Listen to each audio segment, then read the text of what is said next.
नमस्कार. आजच्या व्हिडिओ बघायचं इयत्ता 10वी गणित भाग 1 त्याच्यामधलं संकीर्ण प्रश्नसंग्रह 7, संकीर्ण प्रश्नसंग्रह 6 त्याच्यामधला प्रश्न क्रमांक 7वा. काय दिलं? एका जनरल स्टोअरमधील विविध वस्तूंच्या किमती व त्या वस्तूंची मागणी यांची वर्गीकृत वारंवारता सारणी दिली आहे.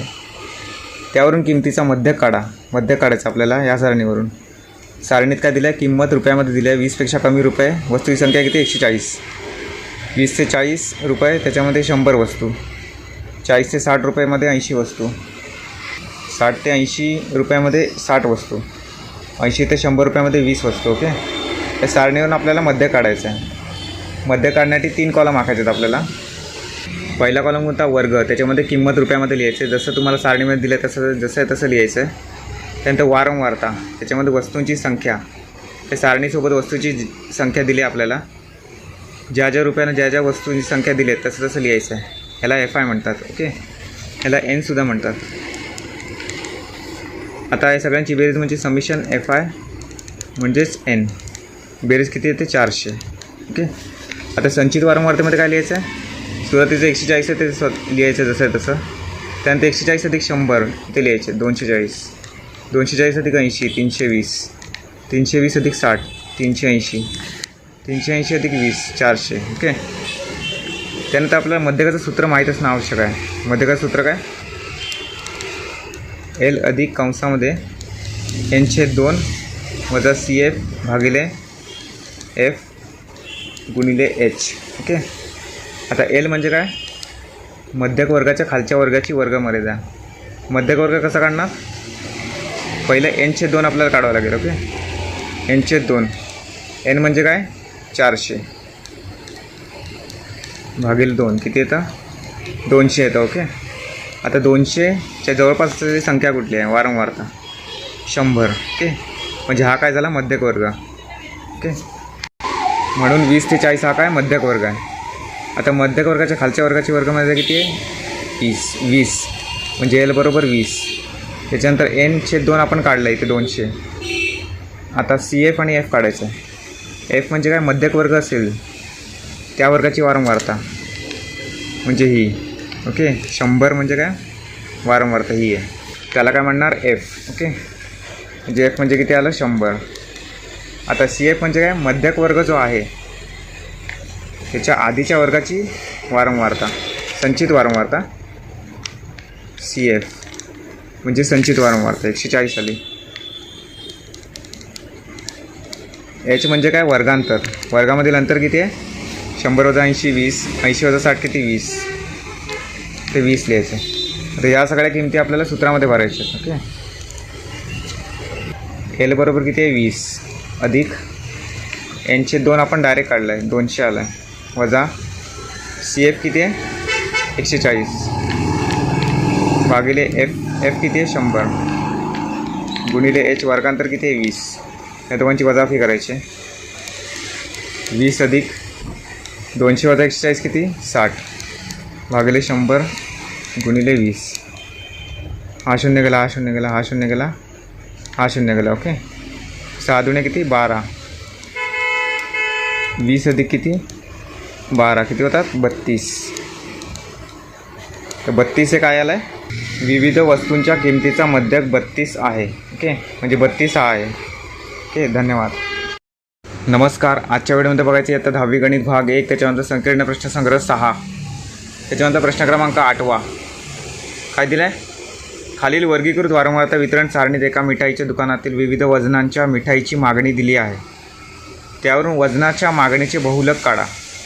बहुलक आपल्याला काढायचं आहे. ओके. सारणी काय? ते सारणीत काय दिलं आहे? मिठाईचे वजन दिलं आहे ग्रॅममध्ये. ग्राहक संख्या दिली आहे. 0 ते 250 ग्रॅमला 10 ग्राहक. 250 ते 500 ग्रॅमला 60. 500 ते 750ला 25 ग्राहक. 750 ते 1000ला 20. 1000 ते 1250ला 15 ग्राहक. ओके. म्हणजे याच्यामधील फरक किती आहे? ग्रॅममधला 250 ग्रॅमचा फरक आहे. ओके. म्हणजे वर्गांतर H म्हणजे काय असणार आहे? 250. H म्हणजे 250 असणार आहे. आता बहुलक करताना आपल्याला 2 कॉलम आखायचे आहेत. पहिला वर्ग त्याच्यामध्ये मिठाईचे वजन ग्रॅममध्ये जसं दिलं असेल तसं लिहायचं आहे खाली. त्यानंतर वारंवारता. ज्या ज्या ग्रॅमला जी जी ग्राहक संख्या असेल ते आता प्रमाणे लिहायचे इथे. ओके. आता बहुलक आपल्याला काढायचं ना, बहुलक. त्याच्यामुळे सगळ्यात जास्त वारंवारता कुठली आहे? 60 आहे. म्हणजे हा काय झाला? बहुलकीय वर्ग झाला. ओके. बहुलकीय वर्गाला काय म्हणतात? F1. ओके. बहुलकीय वर्गाची वारंवारता असेल ना त्याला F1. सगळ्यात जास्त वारंवारता 60 असल्यामुळे 250 ते 500 हा बहुलकीय वर्ग आहे. आणि बहुलकीय वर्गाची वारंवारता म्हणजे F1. आता बहुलकाचं सूत्र काय? बहुलक बरोबर L अधिक कंसामध्ये F1 मायनस F0 भागिले 2F1 वजा F0 वजा F2 कंस पूर्ण गुणिले H. ओके. F1 आपण काढलेला आहे, 60 आला आहे. ओके. त्याच्यानंतर त्याच्या आधीचं म्हणजे काय? वारंवारता F0. त्याच्यानंतरची वारंवारता काय? F2. ओके. वर्गांतर H आपण 250 काढलेला आहे, फरक वर्गामधला. त्यानंतर L म्हणजे काय? बहुलकीय वर्गाच्या खालच्या वर्गाची वर्गमर्यादा ही. म्हणजे L बरोबर काय येतं? 250. ओके. तर या सगळ्या किमती आपण या सूत्रामध्ये भरूया. L म्हणजे काय? 250 अधिक F1 काय? 60 वजा F0 काय? 10 भागिले 2 कंसात F1 काय? 60, F0 10, F2 किती आहे? 25. ओके. गुणिले H. हां, H म्हणजे काय काढला? 250. ओके. आता आपल्याला यांचं उत्तर काढायचं आहे. 250 अधिक 60 वजा 10 किती? 50 भागिले 2 गुणिले 60 किती? 120. 10 आणि 25 किती? 35 होतात, म्हणजे वजा 35 गुणिले 250. आता पुढे 250 अधिक कंसामध्ये 50 भागिले 120मधून 35 गेले, किती राहिले? 85 गुणिले 250. आता 5ने भाग जातो काय बघूया या दोघांना. 5 10 50, 5 के 5, 5 7 35. ओके. म्हणजे 250 अधिक 10 भागिले 17 कंसातच लिहूया गुणिले 250. आता या दोघांचा गुणाकार करूया. 10 गुणिले 250. 10 गुणिले 250 किती येतं? 2500 येतं. ओके.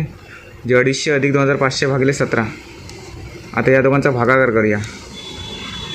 2500 भागिले 17 किती होता? 147.06. आता या दोघांची बेरीज किती होते? 250 अधिक 147.06 397.06. ओके. हे उत्तर आलेलं आहे. उत्तर काय आहे?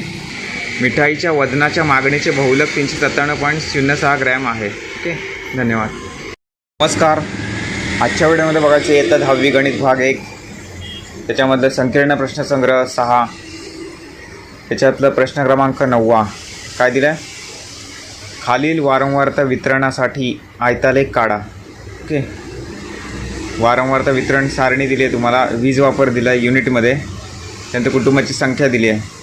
50 ते 70 युनिटसाठी 150 कुटुंबे, 70 ते 90 युनिटसाठी 400 कुटुंबे. ओके. हे सलग दिसतात वर्ग. 90 ते 110साठी 460, 110 ते 130साठी 540, 130 ते 150साठी 600 आणि 150 ते 170साठी 350 दिले आहेत. ओके. आता ह्या वारंवारता वितरण सारणीवरून आपल्याला आयतालेख काढायचा आहे. ओके. आयतालेख. त्यासाठी काय करणार? आलेख पेपरमध्ये तुम्हाला एक्स अक्ष आणि वाय अक्ष काढायचं आहे. ओके. हे सराव संचामध्ये तुम्हाला सांगितलेलं आहेच. त्यानंतर इकडे काय खाली घ्यायचं आहे? वीज वापर युनिटमध्ये घ्यायचं. त्यानंतर या साईडला कुटुंबाची संख्या घ्यायची आहे. इथून आपण सुरुवात 50ने केली आहे. ओके. कारण इकडे 50 दिलं आहे ना, म्हणून 50 ते इथपर्यंत 170पर्यंत आपल्याला लिहायचं. तिकडे मी थोडं वाढवून 190पर्यंत दिलं आहे. तुम्ही 170पर्यंत लिहिलं तरी चालेल. दोघांमध्ये अंतर किती ठेवलं आहे? 20 युनिटचं. ओके. पण इकडे काय लिहिलं आहे? एक्स अक्षावरती 1 सेंटीमीटर बरोबर 20 एकक म्हणजेच 20 युनिट. त्यानंतर वाय अक्षावर काय घेतलं? 1 सेंटीमीटर बरोबर 50 कुटुंबे. कारण हे सगळे 50च्या पाड्यातले दिसत आहेत म्हणून. हे बघा, जास्तीत जास्त मोठं किती आहे? 600. म्हणून शेवटला 600 घेतलं आहे. आणि कमीत कमी किती आहे? 150. पण आपण 50ने सुरुवात केली आहे ना, म्हणून 50 घेतला. 50 100 150 200 250 असं लिहित गेलं आहे 600पर्यंत. कारण सगळ्यात जास्त कुटुंब किती आहे? 600चं आहे. ओके. त्यानंतर आपल्याला या दोघांवरून आयतालेख काढायचं आहे. पहिलं काय दिलं आहे 50 ते 70 युनिटमध्ये 150 कुटुंबे. ओके, 50 ते 70 युनिटमध्ये किती 150 कुटुंबे. ओके, हे बघा इथे म्हणजे हा आयतालेख काढायचा. इथे पहिला हा आयतालेख तुम्हाला आलेख पेपरमध्ये काढायचा आहे. ही वहीवर काढून दिलं आहे. सेकंड काय 70 ते 90 युनिटसाठी किती 400 कुटुंबे. 70 ते 90 युनिटसाठी 400 कुटुंबे म्हणजे इथपर्यंत. ह्यालाच जोडून पुढचा आयतालेख काढायचा आहे. ओके, दुसरा आयतालेख काढला आहे 70 ते 90 युनिटसाठी 400 कुटुंबे. त्याच्यानंतर तिसरा काय 90 ते 110साठी 460 कुटुंबे. 90 ते 110साठी 460 म्हणजे इथे येणार. हे 50 आहे, इथे 60 येणार, इकडे येणार तो. चौथं काय आहे 110 ते 130 युनिटसाठी 540 कुटुंबे. 110 ते 130 युनिटसाठी 540 म्हणजे इथे वरती येणार. ह्याला जोडून आलेख काढायचं आहे. हा बघा चौथा आलेख काढला आहे. त्याच्यानंतर पाचवं काय 130 ते 150 युनिटसाठी 600 कुटुंब. 130 ते 150 युनिटसाठी 600 कुटुंब म्हणजे इथपर्यंत काढायचं आलेख. ह्याला जोडून काढायचं आहे. त्यानंतर 150 ते 170 युनिटसाठी किती आहे 350. तर 350 म्हणजे इथे खाली आला आहे. इथूनच आलेख काढायचं आहे तुम्हाला. अशा प्रकारे आपला आयतालेख काढून झालेला आहे. ओके, धन्यवाद.